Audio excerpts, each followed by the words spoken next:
Animal farm by George Orwell. Chapter 6। उस वर्ष सभी जानवरों ने दासों की तरह काम किया, लेकिन वे अपने काम में खुश थे। उन्होंने कोई प्रयास या बलिदान नहीं किया। यह अच्छी तरह से जानते थे कि उन्होंने जो कुछ भी किया वह स्वयं के लाभ के लिए और अपनी तरह के उन लोगों के लिए था जो उनके बाद आएंगे, न कि बेकार के एक पैकेट के लिए जो मानवों पर विश्वास करते हैं। पूरे वसंत और गर्मियों में उन्होंने 60 घंटे का काम किया, और अगस्त में नेपोलियन ने घोषणा की कि रविवार के दिन भी काम होगा। यह कार्य सख्ती से स्वैच्छिक था, लेकिन कोई भी जानवर जो खुद को इससे अनुपस्थित रखता था, उसके राशन आधे से कम हो जाते थे। फिर भी कुछ कार्यों को पूर्ववत करना आवश्यक पाया गया। फसल पिछले वर्ष की तुलना में थोड़ी कम सफल थी, और 2 खेतों को जो शुरुआती गर्मियों में जड़ों से बोया जाना चाहिए था, बोया नहीं गया था क्योंकि जुताई जल्दी पूरी नहीं हुई थी। यह भविष्यवाणी करना संभव था कि आने वाली सर्दी कठिन होगी। पवन चक्की ने अप्रत्याशित कठिनाइयों को प्रस्तुत किया। खेत पर चूना पत्थर की एक अच्छी खदान थी, और एक आउटहाउस में बहुत सारे रेत और सीमेंट पाए गए थे, ताकि निर्माण के लिए सभी सामग्री हाथ में हो।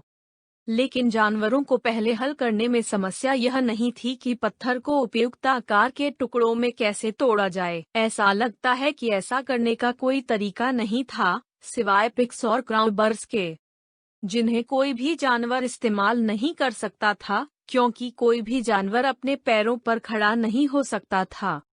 हफ्तों के व्यर्थ प्रयास के बाद ही किसी के विचार का सही अर्थ हुआ गुरुत्वाकर्षण के बल का उपयोग करना। विशाल शिलाखंड, जहां तक उनका उपयोग किया जाना था, खदान के बिस्तर पर सभी जगह पड़े थे। जानवरों ने रस्सियों को इन पर गोल किया, और फिर सभी एक साथ गायों, घोड़ों, भेड़ों, किसी भी जानवर जो रस्सी को पकड़ सकते थे, यहाँ तक कि सुअर कभी कभी महत्वपूर्ण क्षणों में शामिल हो जाते थे। वे उन्हें ढलान पर हताश धीमे से खींचते थे खदान के ऊपर, जहाँ वे किनारे पर गिरे हुए थे, नीचे टुकड़े करने के लिए। जब यह एक बार टूटा तो पत्थर का परिवहन तुलनात्मक रूप से सरल था। घोड़ों ने इसे कार्ट लोड में बंद कर दिया, भेड़ ने एकल ब्लॉकों को खींच लिया। यहाँ तक कि म्यूरियल और बेंजामिन ने खुद को एक पुरानी शासन गाड़ी में डाल लिया और अपना हिस्सा किया। देर से गर्मियों तक पत्थर की एक पर्याप्त दुकान जमा हो गई थी, और फिर सुअरों के अधीक्षण के तहत इमारत शुरू हुई।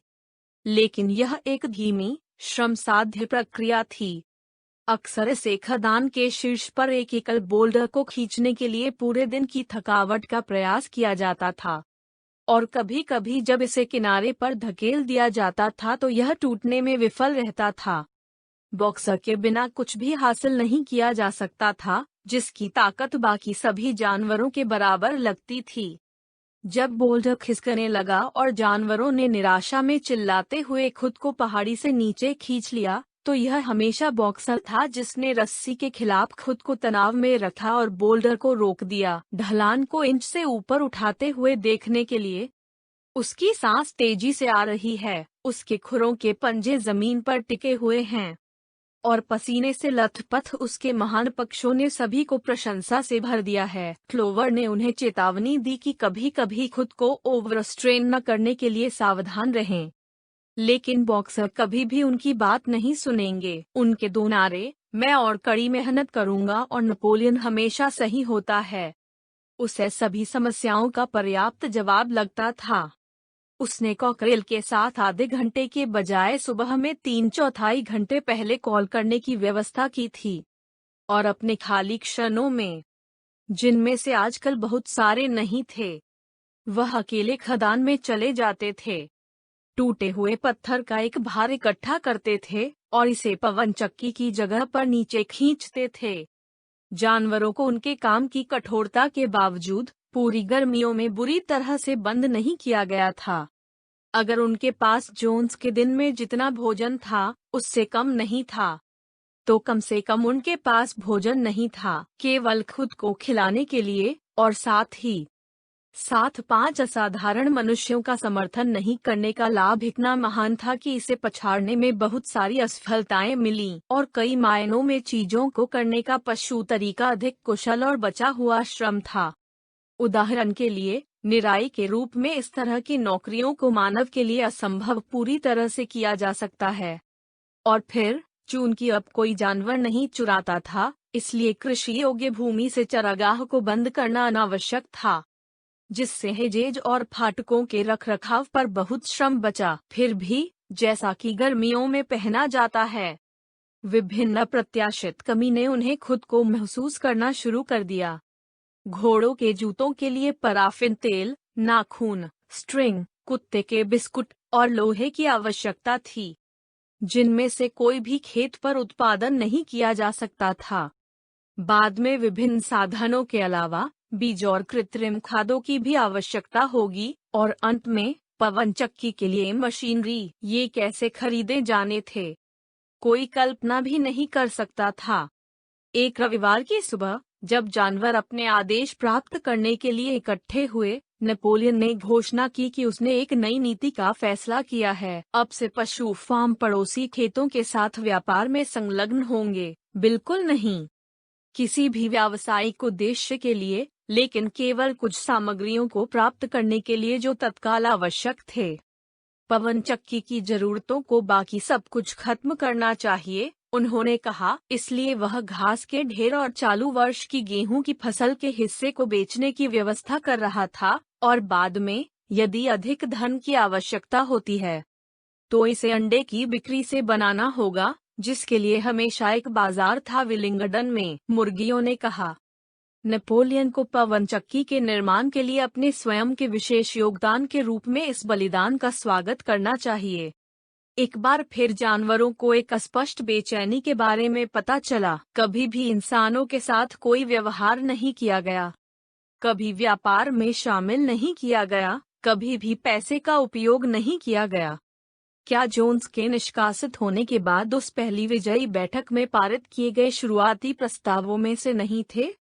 सभी जानवरों ने ऐसे प्रस्तावों को पारित करने को याद किया, या कम से कम उन्होंने सोचा कि वे इसे याद करते हैं। जब नेपोलियन ने सभाओं को समाप्त कर दिया था, तब 4 युवा सुअरों ने विरोध किया था, लेकिन उन्होंने कुत्तों से जबरदस्त तरीके से चुपचाप आवाज उठाई थी। फिर, हमेशा की तरह, भेड़ ने 4 पैर अच्छे, 2 पैर बुरे, और क्षणिक अजीबता खत्म हो गई थी। अंत में नेपोलियन ने चुप्पी साधने के लिए अपना ताना मारा और घोषणा की कि उसने पहले ही सारी व्यवस्था कर दी है। मनुष्यों के संपर्क में आने के लिए किसी भी जानवर की आवश्यकता नहीं होगी, जो स्पष्ट रूप से सबसे अवांछनीय होगा। उसने पूरा भार अपने कंधों पर लेने का इरादा किया। विलिंगडन के रहने वाले एक मिस्टर हिम्पर ने एनिमल फार्म और बाहरी दुनिया के बीच मध्यस्थ के रूप में कार्य करने के लिए सहमति व्यक्त की थी, और उनके निर्देश प्राप्त करने के लिए हर सोमवार सुबह खेत का दौरा करेंगे। नेपोलियन ने लंबे समय तक जीवित रहने वाले पशु फार्म के अपने सामान्य रोने के साथ अपने भाषण को समाप्त कर दिया, और इंग्लैंड के जानवरों के गायन के बाद जानवरों को खारिज कर दिया गया था। बाद में स्क्वीलर ने खेत का एक चक्कर लगाया और जानवरों के दिमाग को आराम दिया।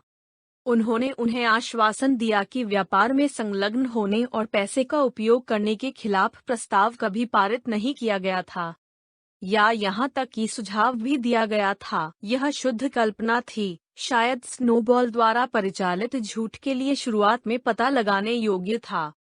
कुछ जानवरों को अभी भी संदिग्ध रूप से संदिग्ध लगा, लेकिन स्क्वीलर ने उनसे चतुराई से पूछा, क्या आप निश्चित हैं कि यह ऐसा कुछ नहीं है जो आपने सपना देखा है, कॉमरेड्स? क्या आपके पास इस तरह के संकल्प का कोई रिकॉर्ड है? क्या यह कहीं भी नीचे लिखा है? और चूंकि यह निश्चित रूप से सच था कि लेखन में कुछ भी मौजूद नहीं था, जानवरों को संतुष्ट किया गया था कि उनसे गलती हुई थी। प्रत्येक सोमवार को श्री हिम्पर ने खेत की व्यवस्था की थी। वह साइड विस्के के साथ धूर्त दिखने वाला छोटा आदमी था, व्यापार के एक बहुत छोटे तरीके से एक सॉलिसिटर, लेकिन काफी तेज। किसी और की तुलना में पहले एहसास हुआ कि पशु फार्म को एक दलाल की आवश्यकता होगी और आयोगों के लायक होगा। जानवर उसके आने और जाने को एक तरह के खौफ के साथ देखते थे, और जितना संभव हो उससे बचते थे। फिर भी नेपोलियन की दृष्टि चारों तरफ वह हेम्पर को आदेश देते हुए, जो दो पैरों पर खड़ा था, अपने अभिमान को उकसाया और आंशिक रूप से उन्हें नई व्यवस्था में समेट दिया। मानव जाति के साथ उनके संबंध अब पहले जैसे नहीं थे। मनुष्य पशु फार्म से किसी भी तरह से नफरत नहीं करता था कि वह समृद्ध था। वास्तव में वे पहले से कहीं ज्यादा नफरत करते थे। प्रत्येक मनुष्य इसे विश्वास के एक लेख के रूप में धारण करता है कि खेत जल्दी या बाद में दिवालिया हो जाएगा, और सबसे ऊपर कि पवन चक्की एक विफलता होगी। वे सार्वजनिक घरों में मिलते थे और एक दूसरे को आरेखों के माध्यम से साबित करते थे कि पवन चक्की नीचे गिरने के लिए बाध्य है, या अगर यह खड़ा हुआ तो यह कभी भी काम नहीं करेगा। और फिर भी उनकी इच्छा के विरुद्ध उन्होंने उस दक्षता के लिए एक निश्चित सम्मान विकसित किया था जिसके साथ जानवर अपने मामलों का प्रबंधन कर रहे थे। इसका एक लक्षण यह था कि वे पशु फार्म को उसके उचित नाम से पुकारने लगे थे और यह ढोंग करना शुरू कर दिया था कि इसे मनोर फार्म कहा जाता है। उन्होंने जोन्स की अपनी चैंपियनशिप भी छोड़ दी थी, जिन्होंने अपने खेत को वापस पाने की उम्मीद छोड़ दी थी और काउंटी के दूसरे हिस्से में रहने चले गए थे। वह हेम्पर को छोड़कर पशु फार्म और बाहरी दुनिया के बीच अभी तक कोई संपर्क नहीं था। लेकिन लगातार अफवाहें थीं कि नेपोलियन ऑक्सफोर्ड के श्री पिल्किंगटन के साथ या पिंचफील्ड के श्री फ्रेडरिक के साथ एक निश्चित व्यापारिक समझौते में प्रवेश करने वाला था, लेकिन कभी नहीं यह देखा गया दोनों एक साथ। यह इस समय के बारे में था कि सुअर अचानक फार्म हाउस में चले गए और वहां अपना निवास स्थान ले लिया। फिर से जानवरों को याद आया कि इसके खिलाफ एक प्रस्ताव शुरुआती दिनों में पारित किया गया था, और फिर से स्क्वीलर उन्हें समझाने में सक्षम था कि यह मामला नहीं था, यह पूरी तरह से आवश्यक था। उन्होंने कहा कि सुअर, जो खेत के दिमाग थे, में काम करने के लिए एक शांत जगह होनी चाहिए। यह नेता की गरिमा के लिए भी अधिक अनुकूल था। देर से ही सही, उन्होंने बोलने के लिए ले लिया था। नेपोलियन को लीडर के शीर्षक के तहत एक घर में रहने के लिए एकमात्र शैली में। फिर भी कुछ जानवर परेशान थे जब उन्होंने सुना कि सुअरों ने न केवल रसोई में अपना भोजन लिया और ड्राइंग रूम को एक मनोरंजन कक्ष के रूप में इस्तेमाल किया, बल्कि बिस्तरों में भी सोए। बॉक्सर ने इसे हमेशा की तरह नेपोलियन हमेशा सही है के साथ पास किया, लेकिन क्लोवर, जिसने सोचा कि उसे बिस्तरों के खिलाफ एक निश्चित शासन याद है, खलिहान के अंत में गया और वहां मौजूद 7 आज्ञाओं को समझने की कोशिश की। व्यक्तिगत पत्रों से अधिक पढ़ने में खुद को असमर्थ पाते हुए उन्होंने मुरील को लिया। मुरील, उसने कहा, मुझे चौथा आदेश पढ़ें। क्या यह एक बिस्तर में कभी नहीं सोने के बारे में कुछ कहता है? कुछ कठिनाई के साथ मुरील ने इसे समाप्त कर दिया। यह कहती है, कोई भी जानवर चादर के साथ बिस्तर पर नहीं सोएगा, उसने आखिरकार घोषणा की। उत्सुकता से पर्याप्त, क्लोवर को यह याद नहीं था कि चौथे कमांड ने चादरों का उल्लेख किया था, लेकिन जैसा कि यह दीवार पर था, ऐसा ही हुआ होगा। और स्क्वीलर, जो इस समय गुजर रहा था, 2 या 3 कुत्तों ने भाग लिया, पूरे मामले को अपने उचित परिप्रेक्ष्य में रखने में सक्षम था। तुमने तब सुना है, कॉमरेड्स, उन्होंने कहा, हम सुअर अब फार्म हाउस के बेड में सोते हैं। और क्यों? आप नहीं मानते, निश्चित रूप से, कि बेड के खिलाफ कभी कोई सत्तारूढ़ था।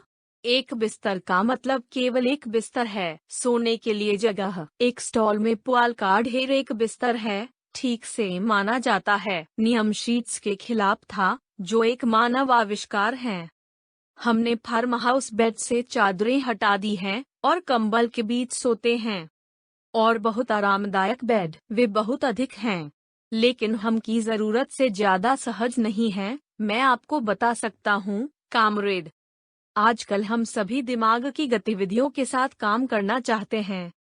आप हमें हमारे प्रतिनिधि को नहीं लूटेंगे, क्या आप, कॉमरेड्स?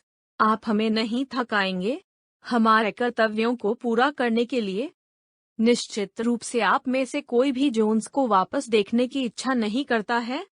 जानवरों ने उसे तुरंत इस बिंदु पर आश्वस्त किया, और फार्म हाउस बेड में सो रहे सुअरों के बारे में और कुछ नहीं कहा गया।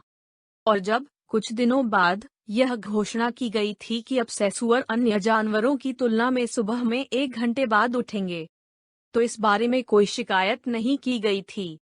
शरद ऋतु तक जानवर थक गए थे लेकिन खुश थे।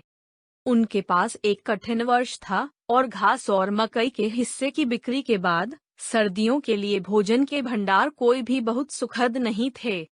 लेकिन पवन चक्की ने सब कुछ के लिए मुआवजा दिया। यह अब लगभग आधा बन चुका था। फसल के बाद साफ मौसम में खिंचाव था और जानवरों ने पहले से कहीं ज्यादा मेहनत की। यह सोचते हुए कि पत्थर के ब्लॉक के साथ पूरे दिन प्लोड और फ्रोजन कर सकते हैं, अगर ऐसा करके वे दीवारों को एक और पैर उठा सकते हैं। बॉक्स अब भी रातों में बाहर आ जाता है और फसल चंद्रमा की रोशनी से अपने दम पर 1 या 2 घंटे काम करता है।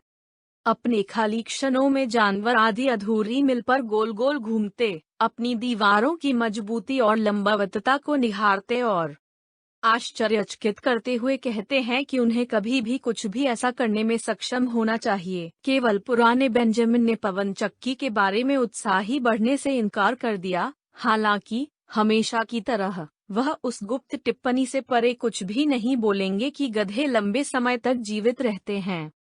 नवंबर आया। दक्षिण पश्चिम हवाओं के साथ उग्र बिल्डिंग को रोकना पड़ा क्योंकि सीमेंट को मिलाने के लिए अब बहुत गीला था।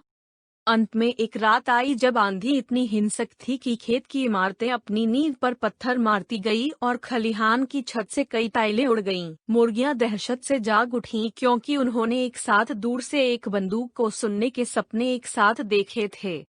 सुबह जानवरों ने अपने स्टालों से पाया कि झंडे को उड़ा दिया गया था और बाग के पैर में एक एल्म पेड़ को मूली की तरह उखाड़ दिया गया था। उन्होंने बस इस पर ध्यान दिया था जब हर जानवर के गले से निराशा की एक किरण फूट पड़ी थी। एक भयानक दृश्य उनकी आंखों से मिला था। पवन चक्की खंडहर में थी।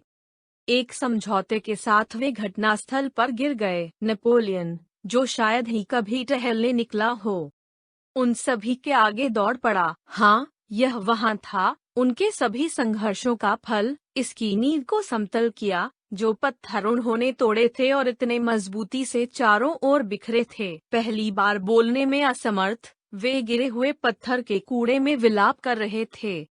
नेपोलियन खामोशी से सहम गया और कभी कभार जमीन पर बैठकर सूंघने लगा। उसकी पूंछ कठोर हो गई थी और एक तरफ से तीव्र रूप से मुड़ गई थी, जो गहन मानसिक गतिविधि का संकेत था। अचानक वह रुक गया जैसा कि उसका मन बना हुआ था। कॉमरेड्स, उन्होंने चुपचाप कहा, क्या आप जानते हैं कि इसके लिए कौन जिम्मेदार है? क्या आप दुश्मन को जानते हैं जो रात में आया है और हमारे पवन चक्की को उखाड़ फेंकता है? वह अचानक गड़गड़ाहट की आवाज में चिल्लाया। स्नोबॉल ने यह काम किया है। सरासर विद्वेष में हमारी योजनाओं को वापस स्थापित करने के लिए सोच रहा है और अपने अज्ञानतापूर्ण निष्कासन के लिए खुद को बदला है। इस देशद्रोही ने रात को कवर किया और लगभग 1 साल के हमारे काम को नष्ट कर दिया।